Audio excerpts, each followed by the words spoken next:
Hiwalay na ba sina Christine Reyes at Marco Gumabaw?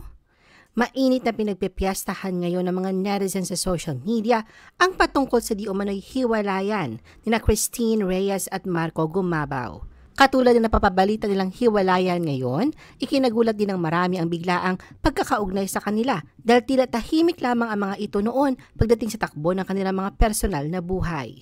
Dagdag pa rito ang 6 na taong agwat ni Christine kay Marco.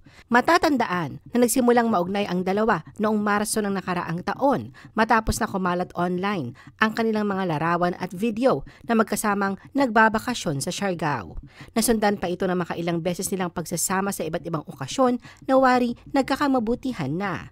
Sa kabila nito, walang itinanggi o inamin ang dalawa sa tuwing nahihinga ng pahayag. Ganun pa man, bukas si Marco sa pagsasabing wife material si Christine at hindi problema sa kanya ang pagiging single mom nito. Una silang nagkatrabaho sa teleserye na Tubig at Langis noong 2016. Magmula noon ay nabuo na ang kanilang pagkakaibigan na masasabi nga raw na good solid friendship sa lumipas na mga taon. Isang buwan pagkatapos nito, opisyal nilang ipinakilala ang kanilang relasyon sa publiko. Sa pamamagitan ng Instagram post ni Marco noong April 2023, kinumpirma niya ang relasyon nila ni Christine, kalakip ang ilang sweet photos nila na kuha sa kanilang bakasyon at ilang mga lakad na sinamahan niya ng sweet caption na "You are my home and adventure all at once." Samantalang sa verified Facebook account ni Christine, kinumpirma niya ang relasyon nila ng dating tropang si Marco sa pamamagitan ng pagpapalit ng sweet profile picture. Makikita ritong nakayakap siya kay Marco na hinalikan ang kanyang ulo at sinulat ang mensaheng "Definitely not tropa anymore." Nilakipan niya ito ng peace sign, heart at finger heart emojis na sinamahan din niya ng hashtag na home. Marco and Christine set on marrying each other. Kahit na sa maagang yugto pa lang ng kanilang relasyon, bukas sila sa pagsasabing na pag-uusapan na rin nila ang tungkol sa pagpapakasal.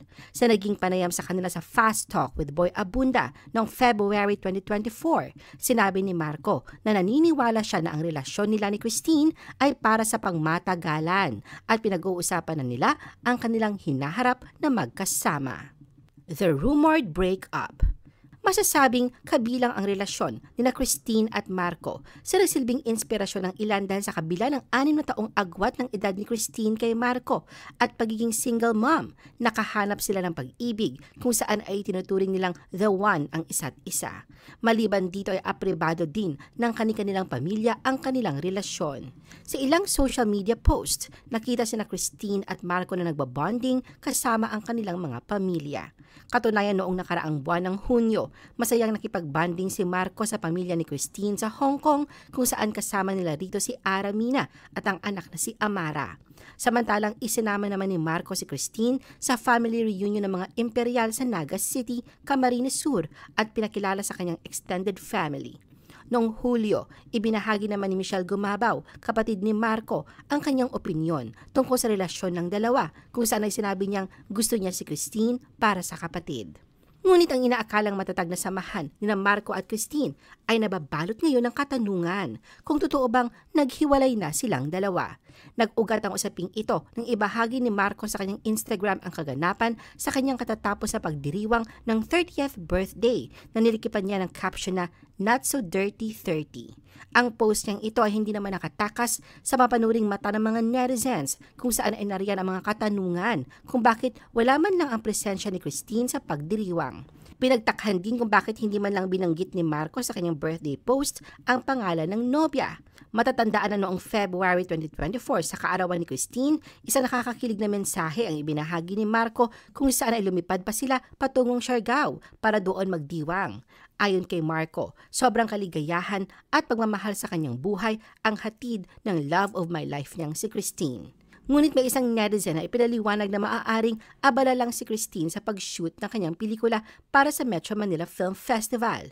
Ganun pa man, marami ang naniniwalang may pinagdadaanan ang relasyon ng dalawa. Isa nga sa nakadagdag duda ay ang biglaang pag-deactivate ni Christine ng kanyang Instagram account. Dito sana malalaman kung nakafollow pa ba sila sa isa't isa at kung naroon pa ang mga post nila patungkol sa bawat isa.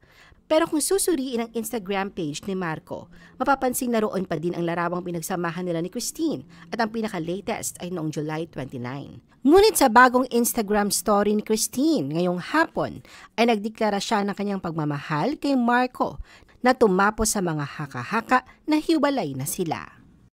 I-post ang inyong comments at reaction sa baba at huwag kalimutan na i-like at i-share ang video na ito.